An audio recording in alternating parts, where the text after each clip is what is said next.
Bienvenue sur mon entraînement du jour. Il va me servir de support à la fin de mon test des Nike Zoom X Vaporfly Next Percent. Ça fait un certain nombre d'entraînements que je les mets à l'épreuve. Et aujourd'hui, c'est l'heure du test final. En plus, j'ai déjà une bonne expérience avec les 4% que j'ai utilisés sur mes deux derniers demi-Ironman. Donc, après cette séance, je vais pouvoir vous donner un avis complet sur la question. Je finis mon échauffement et on démarre ça.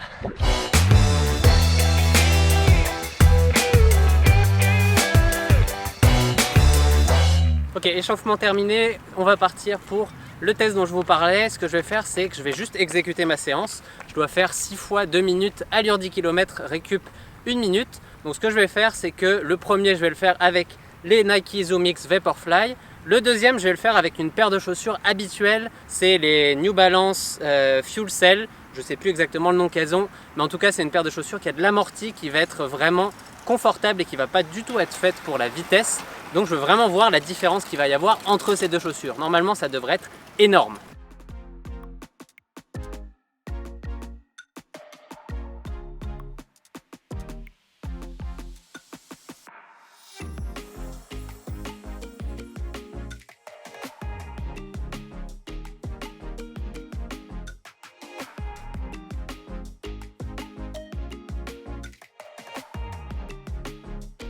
On a fait 3 sur 6.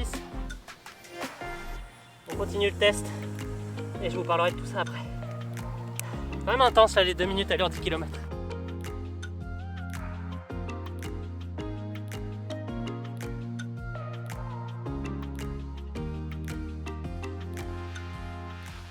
Bon, il y a une chose qui est sûre, c'est que j'ai couru plus vite que mon allure 10 km sur cette séance. Mais comme je suis parti trop vite, après si je voulais que le test soit vraiment équitable, il fallait que je maintienne la même vitesse tout au long du test. Je pense que j'étais plutôt sur mon allure 5 km là-dessus. Premier retour à chaud, et à chaud au sens propre parce que comme vous pouvez le voir, ça dégouline bien. C'est Nike Zoom X Vaporfly. On donne vraiment une impression de courir plus vite. Mais elle donne une impression. Est-ce que c'est réellement le cas? Ça, c'est autre chose qu'il va falloir analyser après. J'ai pris les datas avec mon petit capteur de puissance Stride que je porte sur la chaussure, que j'ai changé à chaque fois d'une chaussure à l'autre. J'ai aussi ma ceinture cardio pour voir si au niveau du cardio, il y a des datas qui ont évolué pendant la séance. En tout cas, ce qui est sûr, c'est que le tour est mesuré parce que je partais toujours du poteau et j'arrivais exactement au poteau. Et à 1 seconde près, j'avais les mêmes temps à chaque intervalle. Donc là, ce qu'on va faire, c'est qu'on va rentrer à la maison. Je vais disséquer un peu les datas. Alors, ces datas, qu'est-ce qu'elles nous disent? Montrent-elles vraiment une énorme différence entre les Nike Vaporfly Next Percent et mes New Balance Tout Confort? Eh bien pas vraiment en fait. Pourtant j'ai vraiment pris le temps de scruter les datas des entraînements que j'ai fait pour comparer les chaussures. La donnée qui m'intéressait le plus, c'était la puissance moyenne que me donne mon petit capteur de puissance Stride. Mais j'ai aussi regardé la vitesse moyenne ainsi que la cadence de course avec les données de Garmin Connect. J'ai aussi pris le temps de comparer les données de cardio au cas où on puisse voir une vraie économie de course. Et le résultat, c'est qu'au final ça ne donne pas vraiment grand chose. Si on regarde la puissance, il y a tout au plus 2 watts de différence, soit environ 0,5% d'écart. Et au niveau du cardio, c'est pire, c'est environ 1 BPM d'écart tout au plus. Bref, les résultats ne sont pas significatifs pour un test qui n'a rien de scientifique comme celui que je viens de faire. Surtout que j'avais déjà une bonne idée des infos qui allaient en ressortir puisque la semaine dernière, j'ai fait plusieurs entraînements avec ces Nike Vaporfly Next Percent et mes New Balance pour pouvoir comparer. À chaque fois à allure 10 km, donc sur des entraînements beaucoup plus longs que ce que j'ai fait aujourd'hui avec les 6 fois 2 minutes. Il y a une fois où j'ai fait un 3000 mètres allure 10 km et une autre fois en enchaînement vélo-course où j'ai fait quasiment 5 km à mon allure 10 km. Dans tous les cas, j'ai trouvé que les sensations étaient assez proches avec ces deux chaussures. Petite parenthèse, j'avais déjà fait ce genre de test avec la première Vaporfly, la 4% cet hiver sur mon tapis de course, mais comme j'avais ressorti encore une fois aucune data concluante, j'avais tout simplement supprimé la vidéo que je voulais faire. Mais aujourd'hui, je pense que pas de data est une data qui montre que la différence entre cette Vaporfly et une chaussure dite normale n'est pas si énorme que ça. Pourtant, depuis la sortie du projet Breaking 2, Nike et tout le marketing qui va autour nous promettaient une chaussure vraiment supersonique. Alors, quel est le vrai dans cette affirmation? Est-ce juste que mes tests ne sont pas assez précis pour pouvoir donner des résultats, ou alors est-ce que la différence est finalement assez minime? Au final, il y a sûrement du vrai dans les deux affirmations, mais je pense que si on envisage d'acheter une paire de chaussures qui coûte 275 €, il faut vraiment se poser la question du gain qu'il peut y avoir, et s'il semble minime, peut-être que l'investissement est un peu surévalué. Car il faut quand même se rappeler que 275 €, c'est à peu près le prix de 4 paires de chaussures en solde. Bref, est-ce qu'on va vraiment y gagner à mettre 275 € dans une paire de Nike Vaporfly Next Person? Pour moi, pour 95 à 99% des coureurs,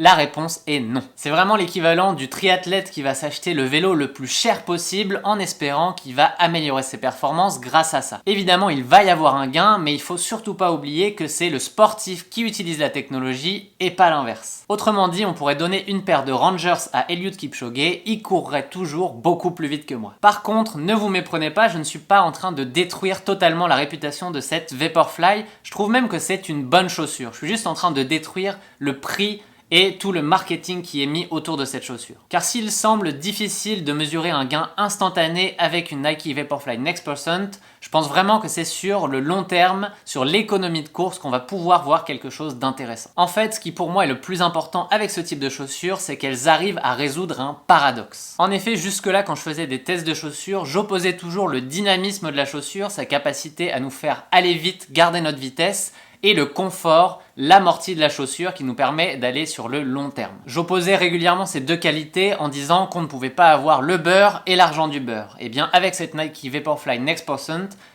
on a le beurre et l'argent du beurre justement. C'est à la fois la paire de chaussures la plus dynamique que j'ai pu essayer avec une sensation de rebond vraiment intéressante, et aussi une paire vraiment confortable qui amortit tous les chocs. Et clairement, je peux vous dire qu'à la fin de mes demi-Ironman, j'ai vraiment apprécié avoir cette 4% au pied. Résultat, peut-être que sur les courtes distances, la différence de performance est assez minime. Par contre, quand on va sur des distances plus longues, comme le marathon ou comme des demi-Ironman. Pour moi, c'est là que ça va se faire le plus sentir. Par exemple, on sait que pour la majorité des coureurs, le facteur limitant qu'il va y avoir en fin de marathon, ça va être la fatigue des fibres musculaires et la perte de réactivité du système neuromusculaire. Sans parler évidemment de l'aspect énergétique, mais ce point n'a rien à voir avec la chaussure, donc je n'en parle pas dans cette vidéo. Bref, cette fatigue musculaire et la perte de réactivité au niveau du système neuromusculaire va réduire l'effet de rebond qu'on va avoir à chaque foulée, et donc on va perdre en performance en fin de course. Une chaussure comme la Nike Vaporfly pourrait donc être une belle aide à ce niveau. Les capacités de rebond et d'amorti de la chaussure vont permettre d'économiser un peu plus nos capacités en termes musculaires et neuromusculaires pour être plus efficaces en fin de course. À quel point est-ce que ça fait gagner du temps? Évidemment, c'est quelque chose qui est incalculable. Par contre, je pense que pour des personnes qui, comme moi, ont plutôt des faiblesses musculaires sur les longues distances, c'est quelque chose qui va être intéressant. Même si à mon avis, on est encore très loin des 4% que Nike nous promet avec le nom de sa première chaussure. D'ailleurs, parlons 2 minutes de ces 4% d'amélioration annoncés par Nike et son marketing.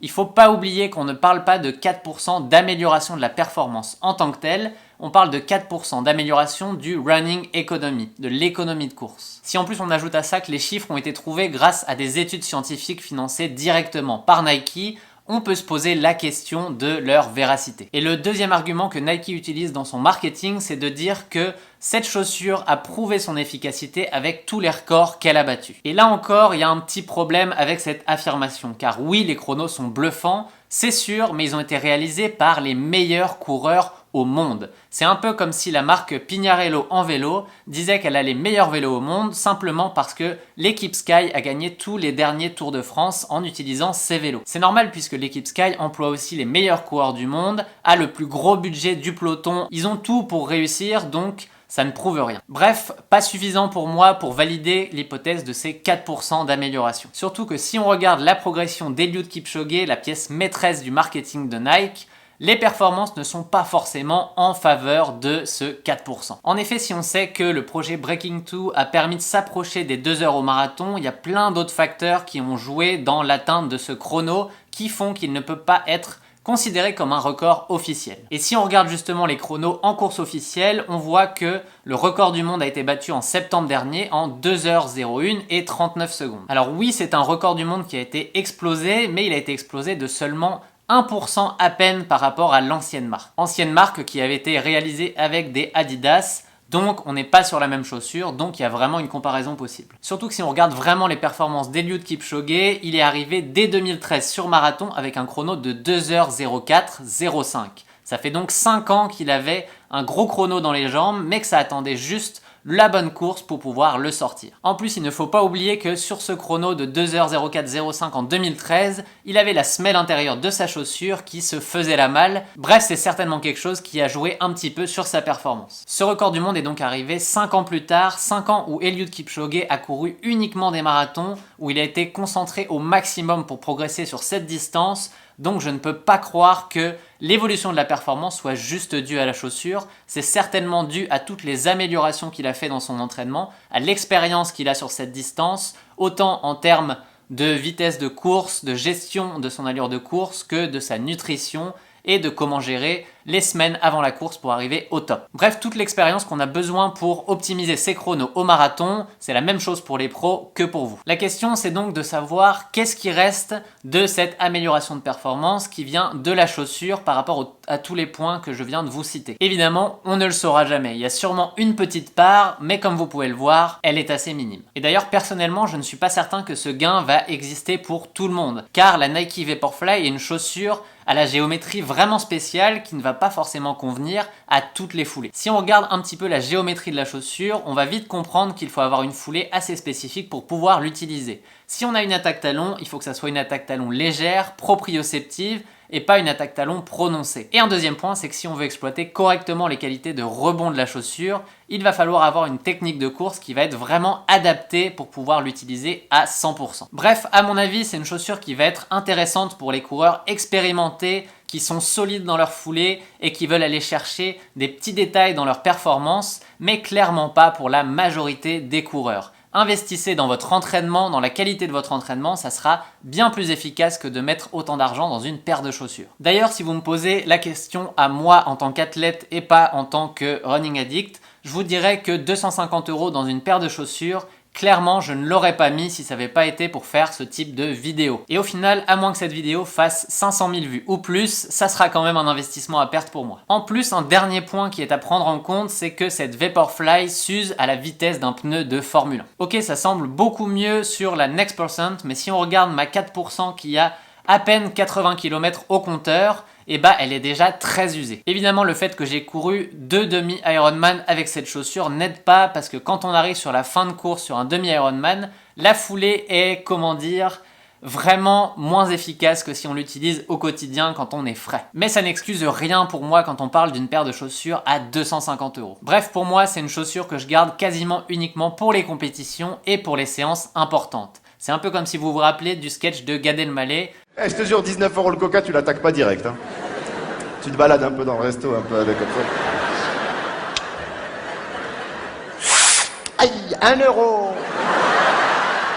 C'est à peu près la même chose quand on court en Vaporfly, chaque kilomètre nous coûte à peu près 2 €. Voilà pour cette revue complète des Nike Vaporfly Next Percent. J'espère que cette vidéo vous a plu et qu'elle vous a permis de vraiment faire la part des choses entre ce qu'on lit sur internet, le marketing et la réalité des faits sur le terrain. Et comme d'habitude, n'hésitez pas à mettre en commentaire ce que vous pourriez avoir à me dire sur ce type de vidéo, sur le test que j'ai fait, les questions que vous pourriez avoir sur cette chaussure. Ça va me faire plaisir de vous répondre comme d'habitude.